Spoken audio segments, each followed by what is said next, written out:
দেখতে হাসপাতাল, কিন্তু ভেতরের চিত্র সম্পূর্ণ ভিন্ন। কুড়িগ্রাম জেলার ২৫ লাখ মানুষের চিকিৎসার শেষ ভরসা ২৫০ শয্যার এই জেনারেল হাসপাতালটি এখন রূপ নিয়েছে অনিয়ম আর অব্যবস্থাপনার আখড়ায়। লাইফে কখন কি হয় গ্যারান্টি আছে? তাই ইন্স্যুরেন্স করুন সিটি ব্যাংকে, কারণ ইন্স্যুরেন্স করলে সিটিতে সুরক্ষা পাবেন নিশ্চিন্তে।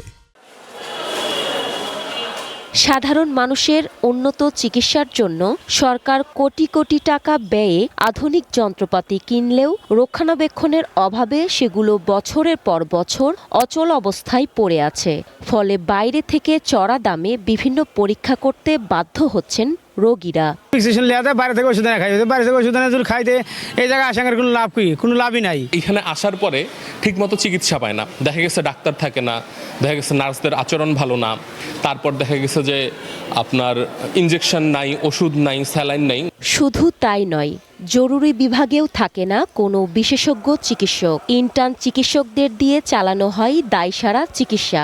আর একটু জটিল রোগী এলেই দ্রুত রেফার করা হয় রংপুর মেডিকেল কলেজ হাসপাতালে। ভালো ডাক্তার নাই, ইন্টার্নি যারা করে তারা তাদেরকে দিয়ে দেখাইতেছে, লিখতেছে, দিতেছে, কিন্তু আসলে বাস্তবতাটা কি? অনেকে আছে যারা গরিব অসহায়, তারা দেখা যায় যে ডাক্তাররাই কিন্তু বিভিন্ন ক্লিনিকের মধ্যে কিন্তু রেফার করে দেয়, কারণ ওদের একটা পার্সেন্টেজ থাকে। দুদক যাদের ব্যাপারে অনুসন্ধান চালাচ্ছে তারা বারবার হাসপাতালে ফিরে আসছে। তাদের সিন্ডিকেটের কারণেই মূলত আজকে কুড়িগ্রামে সদর হাসপাতালে একটা দুরবস্থায় বিরাজ করছে। এখানেই শেষ নয়, সরকারি ওষুধ চুরি এবং গুরুত্বপূর্ণ নথি গায়েবের মতো অভিযোগ রয়েছে হাসপাতালের কিছু অসাধু কর্মকর্তা কর্মচারীদের বিরুদ্ধে।